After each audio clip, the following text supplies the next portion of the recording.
It's time once again for another edition of Talk to Me. And now, here's Emmy himself, 8-time Emmy Award-winning journalist, Maynard Eaton.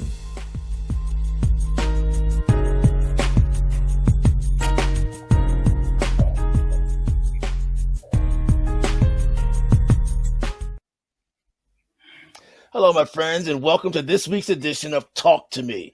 As you know, we have conversations with influencers of politics and civil rights. This week, we have a nationally renowned journalist. Her name is Wanda Lloyd, who is an author of Coming Full Circle, From Jim Crow to Journalism, a former editor, and also a 2019 NABG Hall of Fame inductee. Ms. Lloyd, welcome to our show. Thank you for joining us. Thank you. It's a pleasure to be here. Ms. Lloyd, we're going to run a sample of your induction to the Hall of Fame. I'm sure that was a major moment for you, was it not? Let's take a look.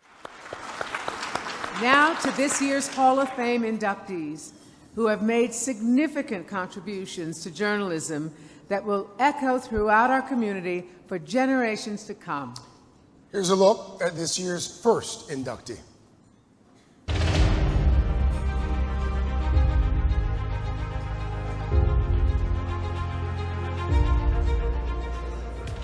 Wanda Lloyd's journalism journey began in high school. Her leadership qualities were quickly recognized, and she was appointed editor of the school paper, The Beach Beacon, in the 12th grade. From that point on, there was no stopping Wanda Lloyd as a newspaper leader for several daily publications across the nation, including the Washington Post and the USA Today. After more than 4 decades in the newspaper daily grind, Lloyd retired, and in 2013 stepped into academia, becoming an associate professor and chair of the Department of Journalism and Mass Communications at Savannah State University. As chair, Lloyd launched SSU Media High, a residential digital media summer program for high school students, and earlier this year was inducted into the Southern Regional Press Institute Hall of Fame for her contributions to that institute for more than 50 years. Lloyd was the founding executive director of the Freedom Forum Diversity Institute at Vanderbilt University, which trained people of color seeking mid-career shifts into daily newspaper journalism. Lloyd recently penned her memoir, Coming Full Circle, From Jim Crow to Journalism, with hopes that she will inspire a future generation of women and journalists who dare to buck the normal path to success. NABJ 2019 Hall of Fame inductee, Wanda Lloyd.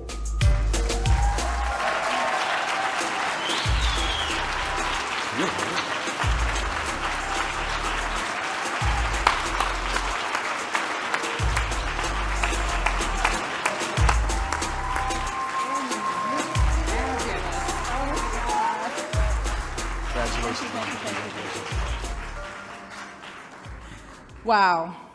Thank you, and good afternoon, NABJ.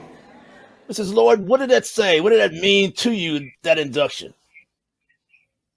Oh, Maynard, first of all, thank you for having me on the show today. It meant the world to me to be recognized by my peers after, decades of work as a journalist, as a member of the National Association of Black Journalists, where I've done so much mentoring of younger journalists. I've led workshops. I've done programming. I did some research for them back in the 90s, which created a major report that showed the status of Black journalists and where we are in terms of recognition of our talent and our value to the industry. And so having done all that work all those years just meant the world to me, not to mention being recognized by my peers for my professionalism. So it was a great moment, and a great moment to be, recognized and given the award by 2 amazing people that I admire. As a member of NABJ myself, I know it had to be meaningful to you. That's quite an honor. It really is. Yes. You're also the author of a book, Coming Full Circle, From Jim Crow to Journalism. It's kind of your life's journey, is it not? It is. I wrote this memoir after I retired. I've retired twice. I had a career as a journalist, of course, working in 7 daily newsrooms for almost 45 years. And then I came back to my hometown of Savannah, Georgia, as chair of the Department of Journalism and Mass Comm at Savannah State University.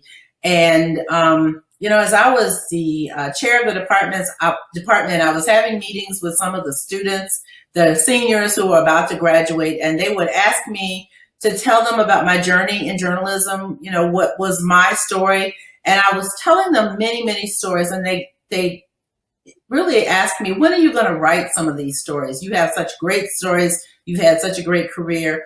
And there are young journalists and others who may be inspired by your stories. And so I sat down for 3 years writing this story, just individual stories about my journey, because having come from Jim Crow, which is something that I had to explain to the students what Jim Crow was all about. They really didn't know. And having come from Jim Crow all the way through, the current era of journalism, I started to realize that was quite a feat. Our careers mirror each other in terms of time. And I still recall when it was rare for one of us to be in a newsroom. I was in a TV newsroom, you were in a print newsroom, but particularly rare, I imagine, as far as I know, for a Black female to be in a newspaper business. That was quite a journey in and of itself, was it not? It was. And, a lot of people ask me, who are your mentors? Who helped you get into the business? And the only mentor that I had who really encouraged me in journalism in high school was my high school journalism teacher. I took a 2-year journalism class, or 2 years of journalism in high school, and I was editor of my high school paper in the 12th grade. But I did not know any women, and certainly not any African Americans before me. I didn't personally know them who worked for in mainstream journalism. We've always had the Black press, and there have been journalists all over the country working, but not for the general population, general interest newspapers like I did. And so I took a leap of faith. I remember the day that I told my family, I remember we were in the kitchen preparing a meal or something, and I was in the 11th grade, and I remember saying, I'm going to be I said at the time, a reporter. I want to be a reporter at a daily newspaper. And my grandmother said something like, well, Wanda, I don't think I know any colored girls who ever worked for a newspaper like that. So that's kind of where I got my start with that challenge. Well, I used to see some New York reporters on TV, but even my father said, you better learn how to read the paper first, read out loud, and know what the news is before you want to give the news. So that's how I started as a newspaper boy. But your introduction to your book, I thought, was quite revealing. It says, the book is a reminder for older readers and an inspiring story for the younger generation. So it's both. Right? It reminds us of where we were and inspires young people. Is that true? That is true. And, it's almost like two books, because I do hear from older readers, people in my generation, including some of my high school friends, some of my college friends, who say, oh my gosh, I really enjoyed the first part of your book. They're not journalists. And they said that, the journalism part was informative for them, but the Jim Crow era, the stories that I told about growing up in the South, and the things that we could and could not do, the places we lived, the way we went to school, the kinds of books we were afforded, the segregated libraries, the segregation in downtown, all those things, they really identify with that. And so I don't have to instruct many of the older readers, especially not the African American readers. Now, I have run in my book tour, and I've been on a book tour for the past year, which of course now is all virtual.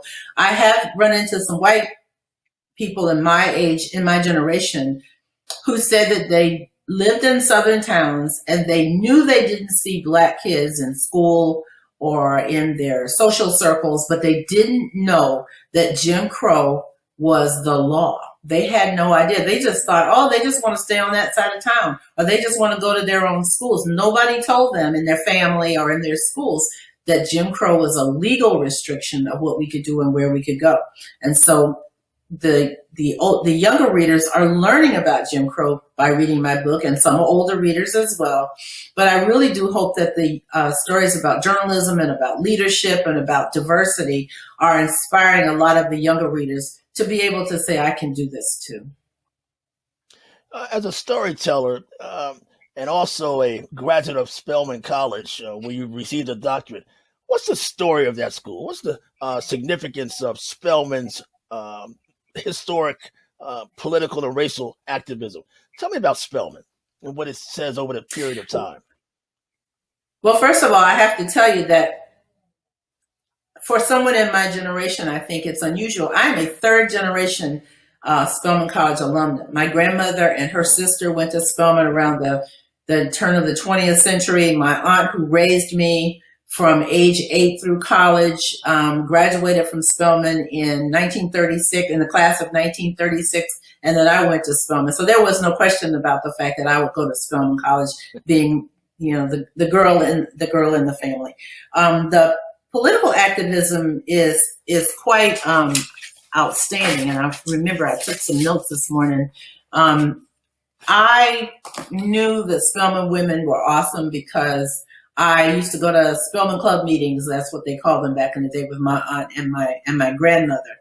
But it wasn't until I started writing the book and I started really researching some of the activism in the 60s, and I learned so much about the Spelman women who were in the marches, who, in fact, in 1960, there were 6 schools in the Atlanta University Center, and the president of the Student Government Association from each of those schools formed a coalition, and they bought space in the Atlanta Constitution and published what they called, I think they called it, an appeal for human rights, which was really an appeal for social change. And there are so many students who also even dropped out of school or transferred from other schools because they were politically active. Some of those that I remember, Bernice Johnson Reagan, who was one of the founders of Sweet Honey and the Rock, of course, Marion Wright Edelman, who was politically active, and so many others from Spelman. While writing my book, I read a book by Dr. Harry Lefevre, who was a faculty member at Spelman, and he wrote a book called Undaunted by the Fight. And he really broke it down about the significance of Spelman in the fight for human rights and social change. So Spelman has had a long history in that regard. Throughout your journalism career, have you written much about Spelman or seen stories about Spelman over the period of time? Spelman, I guess, when you talk about HBCUs, it's always in the forefront, is it not? Oh, it definitely is. In the last, 20 years, it's been on the list of the best schools in the U.S. News and World Reports. It ranks up there number 1 or number 2 in so many areas outside of HBCUs in terms of the number of students, women who are majoring in the sciences. There was a time a few years ago, I haven't looked at the numbers lately, when 40% of all the Spelman graduates were majoring in science and math, and they were going on to medical school and going on to do fabulous research. And there's still a strong STEM, I guess you would call it, from the grade schools influence at Spelman. Spelman is significant in the arts. I was on the board of trustees at Spelman for almost 20 years, 19 and some years, through the 80s and the 90s, I guess, maybe into the early 2000s, and really spent a lot of time with Spelman students, but as a trustee, working with Dr. Audrey Manley, who was president at the time and who was the former Surgeon General for the United States, really working with the board to boost our capacity to train students in the sciences. And so we're very proud of that era of making Spelman women, up there in the forefront of going to some of the best medical schools in the country. And now with Dr. Campbell as president, Mary Campbell as president, she is focusing on the arts somewhat. She's focusing on a lot of things, but the arts, that's her background and her area of scholarship. And so we expect that we'll be raising money, I'm sure, for a new art center. And Spelman women are just phenomenal in so many ways. We've heard so much of late about Stacey Abrams, but there are others who are political leaders in their own right from Spelman. Isn't that true? Yes, I don't have the names in front of me, but I do know that there are quite a few Spelman alumni who helped Stacey Abrams in this effort, and also quite a few who are in the political arena who are running for office in other states, states that I'm not all that familiar with. But we keep in touch through the various forms of communication, written communication through the alumni magazine and through the weekly digital magazine that we get that talks about all the Spelman women. And there are just so many that, we used to memorize their names and we could talk about them freely. There are so many now that I can't even keep up with who they are, especially so many of the younger women. And we're really proud of the younger women. They come to Spelman with that mindset that they're going to be active in some way, whether it's politically active or active for social change in some other way. Strong influence in economics and understanding how the world runs economically.